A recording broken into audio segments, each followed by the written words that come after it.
for their Mongolian beef. Yeah, I do love the Mongolian beef. I'm with you on that one. I grew up hole-in-the-wall Mongolian barbecue place. Yeah. You pick your own, and they cook it for you, and they even have those little bread pockets. Mm-hmm. Oh man. Why is Mongolian beef so good? I don't understand why it's so good, but it is. But yeah, those guys, I like that place. But a lot like Genghis Khan, Mm-hmm. that's just another Panda Express. All right, so we're emptying the 5 tablespoons of melted butter into here, but we kind of wanted to temper a little bit because remember there's egg whites in here, and we don't want them to scramble. So just got to be careful when you're putting in warm butter with egg anything. Oh, okay. So we did a little temper kind of action going on there, and then now we can add our flour, which is how much? 2/3 cup. 2/3 cup of flour.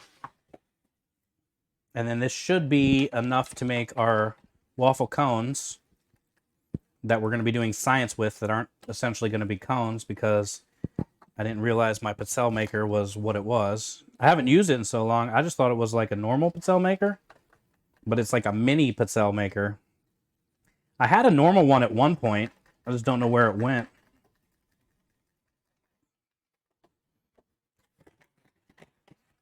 Between the moves and all the stuffs. Seafood, I'm gonna go to like Joe's Crab Shack. Mary Todd says not even the biscuits. What, at Red Lobster? Now, the biscuits come, Mary Todd, the biscuits at Red Lobster come in. Well, no, they get baked fresh, but the powder and everything comes in its own thing. So the biscuits definitely get thrown together fresh there. And then like the butter garlic mixture that gets smeared on top. Yeah, the biscuits are the one thing at Red Lobster that's like legit. That they actually have to make. Everything else, like the vegetables come in a bag, throw in the microwave, a little bit of water. You know what I'm saying? Like the lobster, the shrimp, all that stuff comes in, frozen. They thaw out. They throw in the steamer ahead of time. All your crab legs, all that kind of stuff. It's kind of just like overrated for the amount of money you pay at a Red Lobster. But Mary is right. Those damn biscuits, though. And you can make those drop biscuits at home yourself for a lot cheaper.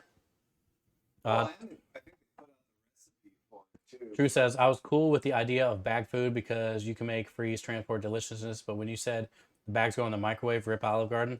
Yeah, true. Not one cook there.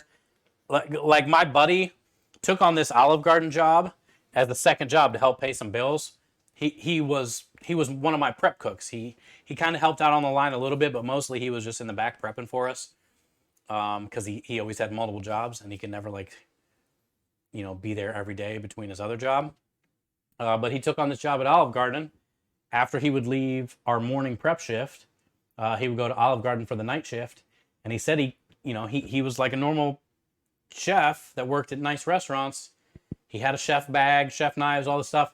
He said he walked in to his first day at Olive Garden with his chef knife bag, and the manager told him to put it in his car. He said, "You're not going to need that here." He said, "You can't really have that here." So he made him put his knife back in the car, and then he said it was one of the, he was just doing it to make some extra money for whatever he needed, and he wasn't there long, but he said it was brutal. He said it was everything literally was in a bag that they would shoot. There was microwaves all over the place. And so another thing they would do is they would open up a bag with, scissors. He said there were scissors everywhere. He would open up a bag with scissors to keep people from cutting themselves, probably, right? If you're a huge company like that, insurance. Idiots. Right. So he said everything was scissors. He would cut open the bag of, say, green beans or whatever, broccoli. They would dump it in a bowl, plastic bowl,